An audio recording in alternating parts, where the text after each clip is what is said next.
जौहरला आत्महत्या म्हणणे सोपे आहे, पण त्या आधीची क्रूरता ऐकण्याची हिंमत आहे का तुमच्यात? कारण जर तुम्ही संपूर्ण सत्य जाणून घेतले तर कदाचित जौहर या शब्दात तुम्हाला दिसेल स्त्रियांचे बलिदान, त्याग आणि स्वाभिमानी निर्णय क्षमता. जौहरची सुरुवात होते राजस्थानमध्ये, जिथे उभा आहे भव्य चित्तोडगड. या किल्ल्याचं नाव घेताच अनेकांना आठवते राणी पद्मावती आणि 16,000 स्त्रियांनी केलेला जौहर. पण फार कमी लोकांना माहीत आहे चित्तोडगडमध्ये जौहर एकदा नाही तर 3 वेळा झाला होता. 1303 ते 1568 या 264 वर्षात या किल्ल्याने 3 विनाशकारी जौहर पाहिले. पहिला जौहर 1303 मध्ये घडून आला होता, जेव्हा राणा रतनसिंग यांच्या पत्नी राणी पद्मावतींनी 16,000 महिलांसह जिहादी अलाउद्दीन खिलजीच्या आक्रमणादरम्यान अग्निकुंडात प्रवेश केला होता. दुसरा जौहर 1535 मध्ये बहादूर शाह याच्या गुजरातवरील आक्रमणादरम्यान राणा सांगा यांच्या पत्नी राणी कर्णावती यांनी 13,000 स्त्रियांसह मृत्यूला कवटाळले होते. तर तिसरा जौहर 1568 साली घडला होता, जेव्हा आक्रमण करता होता अकबर. यावेळी राणा उदयसिंग यांच्या पत्नी फूल कमर यांनी 7,000 स्त्रियांसह धगधगत्या ज्वाळेला जवळ केले होते. चित्तोडगडमध्ये सुमारे 36,000 पेक्षा अधिक स्त्रियांनी आपल्या स्वाभिमानाचे,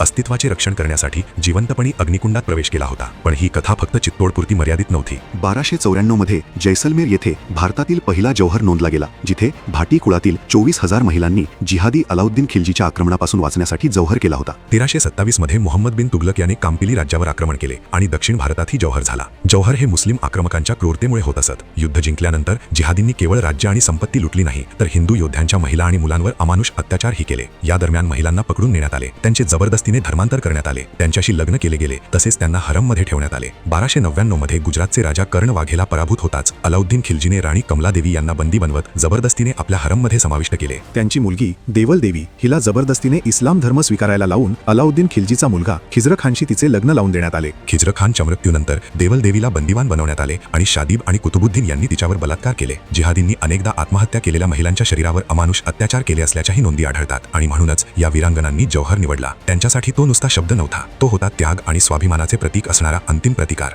जौहरपूर्वी स्त्रिया 16 शृंगार करून अग्निकुंडात प्रवेश करत असत. यासाठी चंदनाचे लाकूड, नारळ आणि तूप वापरून 40 ते 50 फूट खोल जौहर वेदी तयार केली जात असे. 1958-59 मध्ये भारतीय पुरातत्व सर्वेक्षणाने विजयस्तंभ परिसरात उत्खनन केले, तेव्हा त्यात राख, हाडे, लाखाच्या बांगड्या आणि एक तलाव सापडला होता. त्यांच्या निरीक्षणानुसार या तलावात 40,000हून अधिक महिलांचा मृत्यू झाला होता. आजही चित्तोडगड किल्ल्यातील जौहर स्मृतीस्थळावर आदरांजली समारंभ आयोजित केला जातो. जो इतिहासातले हे जौहर आत्महत्या नव्हते, तर स्वाभिमानाच्या रक्षणासाठी घेतलेले अंतिम निर्णय होते, हे आपल्याला सांगतो.